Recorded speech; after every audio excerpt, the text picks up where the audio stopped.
one aspect of our ancient craft that fits right into this so-called age of diversity is the fact that our various rituals are nothing if not diverse. All I have to do to find a ritual that looks strange to me is to drive just a few miles west into Kansas. No offense, Kansas.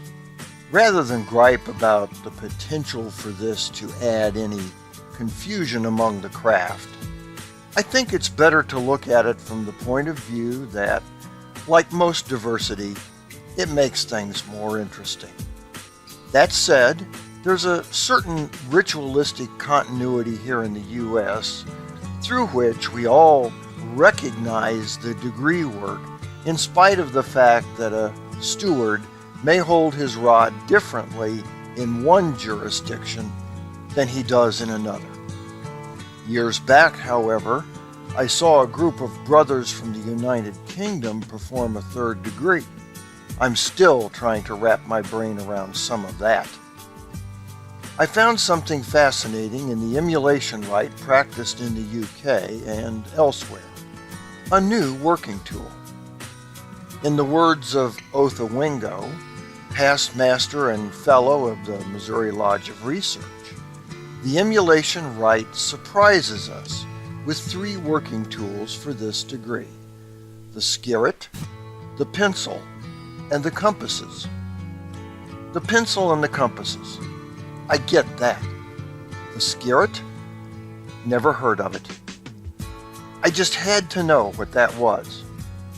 Google it, and depending on which one of the accepted spellings you use, you'll wind up with a biography of actor Tom Skerrit or a vegetable of the same name. Believe me, it's hard to find. The internet may not be your best source for obscure and archaic working tools. Still, a little perseverance paid off. A skerrit is a wooden tool shaped like a T. About halfway down the vertical stake is another piece of wood parallel to the one on top. The two wooden cross pieces are connected by a dowel at each end. A long piece of string is wound around the dowels.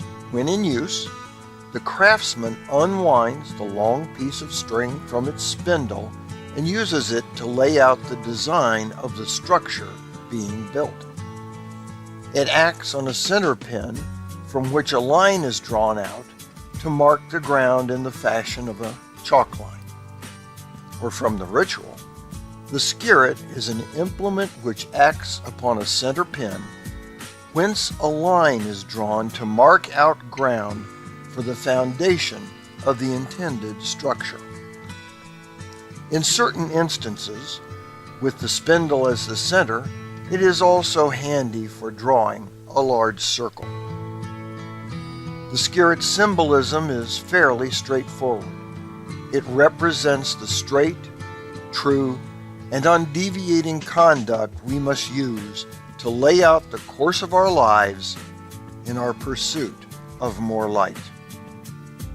Again, from the ritual, the skerrit points out that straight and undeviating line of conduct laid down for our pursuit in the volume of sacred law. So there you have it, the skerrit, a working tool so ancient it's not only not in use today, but it's also almost forgotten, yet brand new to many of us in the United States. And I might add, now among my favorites. For the Whence Came You podcast, this is Steve Harrison with the Masonic Minute.